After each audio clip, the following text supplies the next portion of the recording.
Real Speaking and more with yours truly, Karen Cook, your host. And tonight's topic is useful building tips for building from scratch and expansion.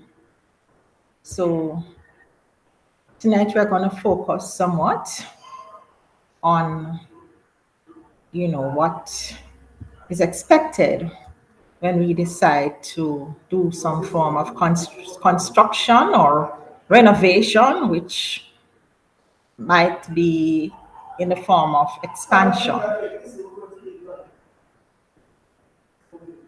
Okay,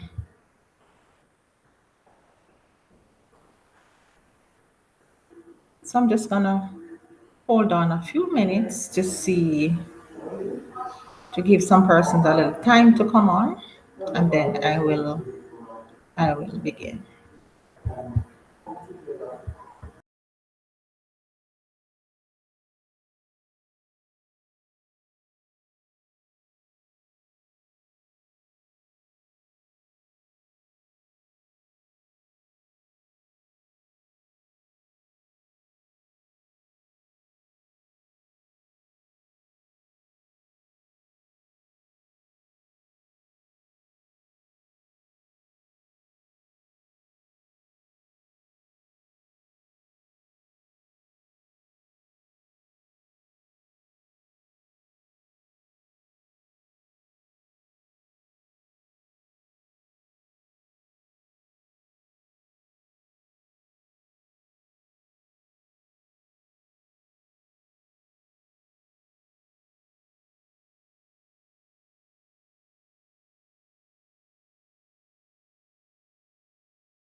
Feel free, please feel free. Welcome everyone. Welcome to this our ninth broadcast. You can state where you're viewing from. If you have any questions, please place it in the chat.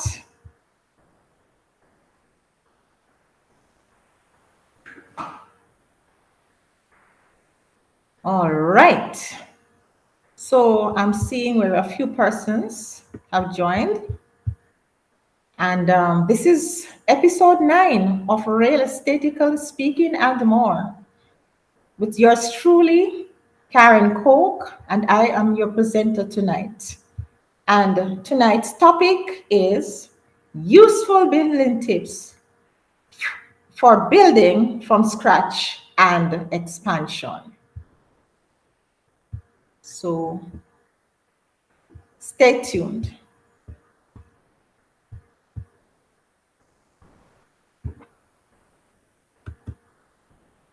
All right, so tonight's quote is,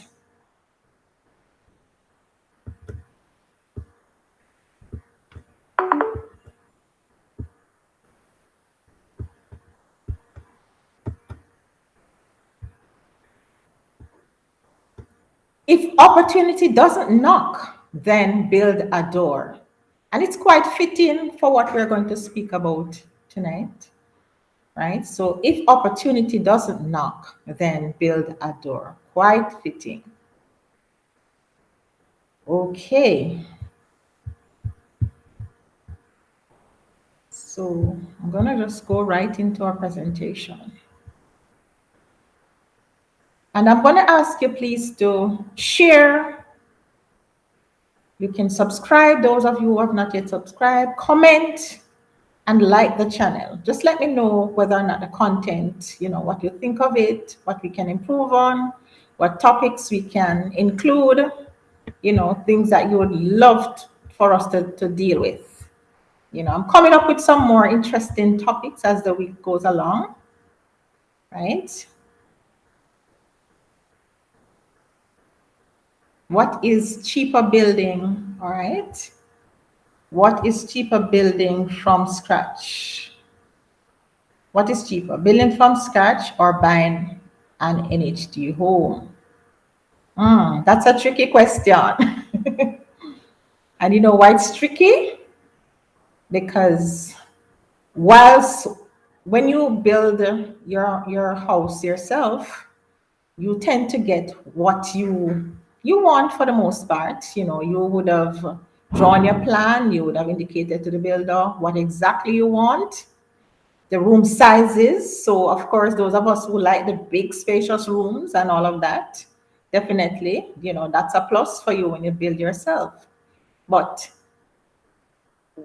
the the whole point of it, whether it is cheaper or not, now depends on you finding a very good builder, right? So you find, so as the my little talk evolves, you will get a good understanding, you know, as to how it can actually work out cheaper. So if you find the right builder, as I said, and you know, you do all the things, you follow all the tips in how I am going to outline them, then hopefully, you know, it can work out for you. However, if you find a bad builder who misrepresent the costs and or overstate the cost, overrun the cost, you know, you name it, all kind of bad things can happen when you don't have the right builder. And so what started out as a as that seemingly was going to be a cheaper construction might very well turn out to be a more expensive venture, because you may have to start all over with a new builder, or you may have to be buying additional material because, you know, some pilferage went on, or some um, all kind of things can happen. As I said, you know, they overcharge you, they double charge you, all kind of things if you don't find the right builder. All right, so I'm gonna go right into the talk, and you will, from the tips that I'll give you, hopefully you can follow them, and most definitely, you know, they will be your guide. So tip number one, I'm going to go right into it now. Tip number one says, get your plan drawn by an architect or a draftsman. And I can't stress that enough. So you're not going to just guess and spell what you want. You are going to ensure that you get somebody, a professional architect who knows what he's doing, who will do your drawing for you, and you know, you can proceed from there. Then I go on to tip number two. Submit your plan to the parish council for approval. You may be required to do a structural engineer's report for upstairs addition to an old structure. So for those of you who are doing expansion, that may be a requirement, because you know they need to ensure that the structure, or the floor, the bottom floor is structurally sound to accommodate another floor. So you know, just to make sure, because you're thinking about, or you're ensuring that the building is safe. So you know, that may be a requirement. And so, you know, you just have to ensure that you do that. Tip number three,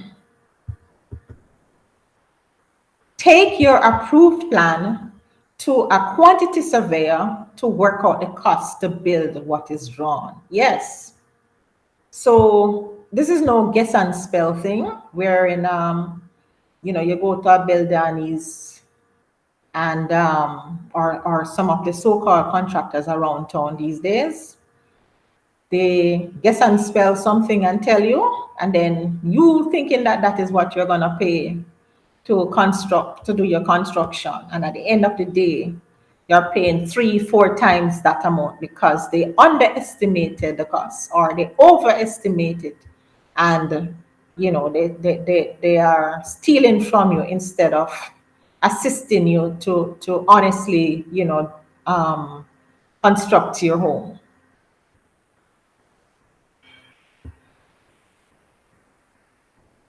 Number 4, hire.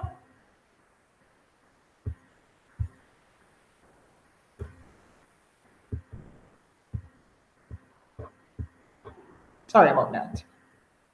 So number 4 says hire a professional builder or get a recommended contractor who has done quality work for someone who you know and trust. Have the parish council engineer come to the site after excavation and steelwork for inspection and for accuracy. All right. So some of us, some persons have a nightmare because proper inspection was not done from the onset, and then you hear that the building has to be knocked down, and you have to knock down a wall, or because they may have overstepped the boundary. Some drama sometimes do happen, and we don't want that. So you want to avoid all of that, right? So you ensure that you follow the steps.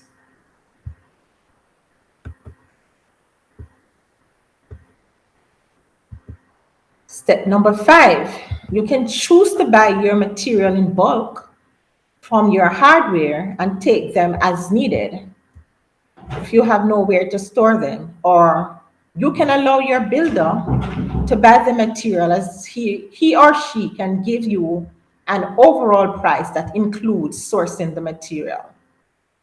Okay, so you have some builders who you can go into that arrangement with, and that is done. So you don't have to worry your head. You have to go to work, you have to go to wherever and do whatever. You don't want to be bogged down trying to be sourcing material to the building. What you want is to ensure that the proper thing is being done. And if they offer that type of service, I would encourage you to, as best as possible, utilize it. Tip number 6, make sure you're checking on the work being done yourself to see that it is what's on the plan you are getting.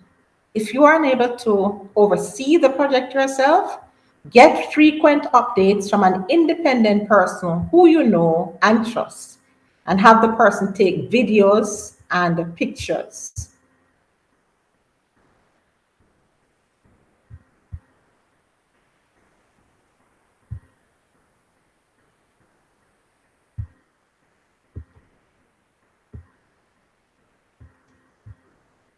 Number 7, if your preference for fixtures and if you have preference for fixtures and fittings, ensure that you communicate that to your builder and ensure that your wishes are granted, right? You don't want, for example, you want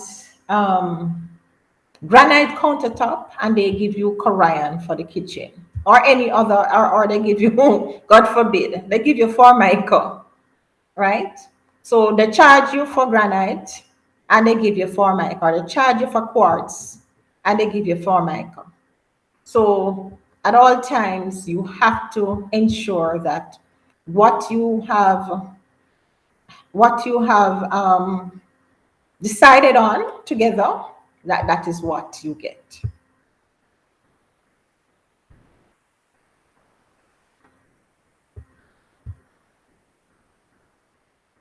Number 8, as it relates to payment of your builder, in times gone by, you hear that contractor being robbed at building site and so on. There's no need for persons to be handling cash on a building site these days. We have the technology where persons can transfer funds and the building contractor can transfer payments to accounts of his workers. So there's no need to be handling any large sum of cash on a construction site. So persons who are entering into any building arrangement with a contractor, to safeguard yourself and to safeguard everybody, make arrangement with your bank to do the payment. Don't go on any building site to pay anybody. That is something of the past.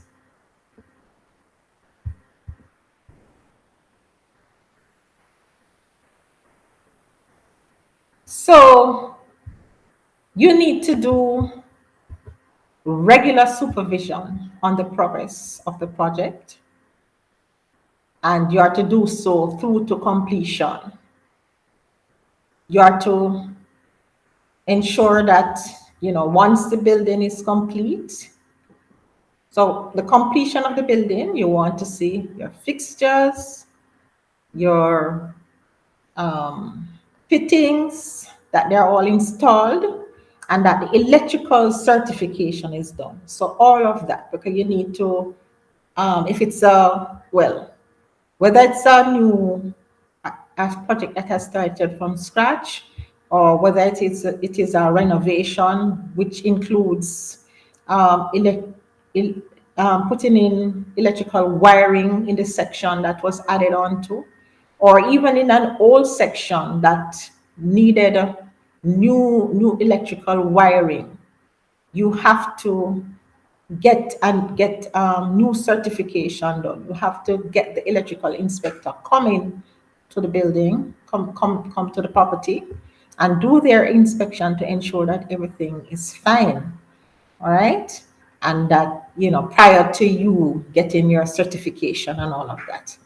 So everything as it relates to safety, you have to ensure that it is done. All right. I'm seeing some questions, so I'm going to take a look at the questions and see how best I can respond to the question. Just a little sample here of a building plan I'm showing you.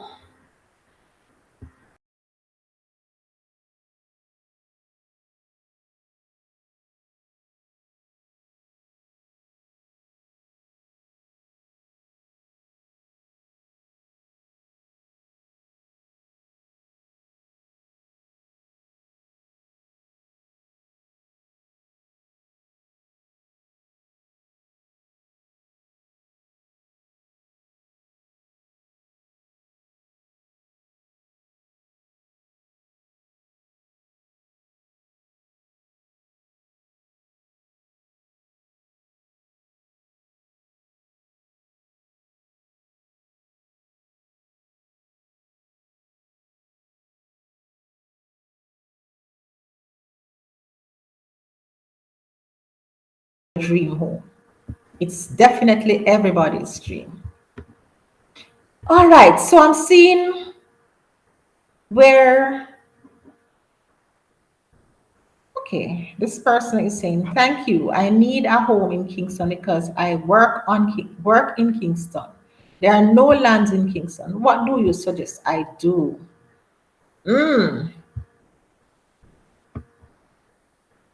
My dear, what I can suggest is that you either look outside of Kingston, because as you can see, the rural areas are still not fully populated, right? So Kingston is where everybody is overpopulated, and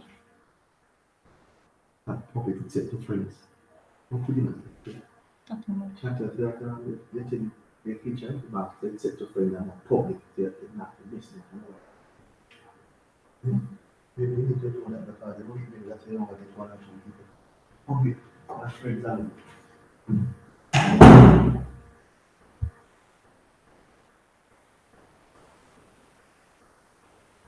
All right, sorry about that. So right, as I was saying to you, you may have to look outside of Kingston, or you may just have to settle for a townhouse or an apartment, because this is where, as you can see, most of the single dwellings are being converted to multi-family dwellings, right? Because of the scarcity of land in Kingston. Okay, so we just need to rethink, or I'm not sure how you can um you can do it, but if you can afford the expensive or the other areas like in Red Hills or in Smokyville or those other areas, they're in St. Andrew, but they're not necessarily a nearby place in Kingston. So if those other options, if you can consider it, or if it's within your affordability, then you can look there as well. Any further question?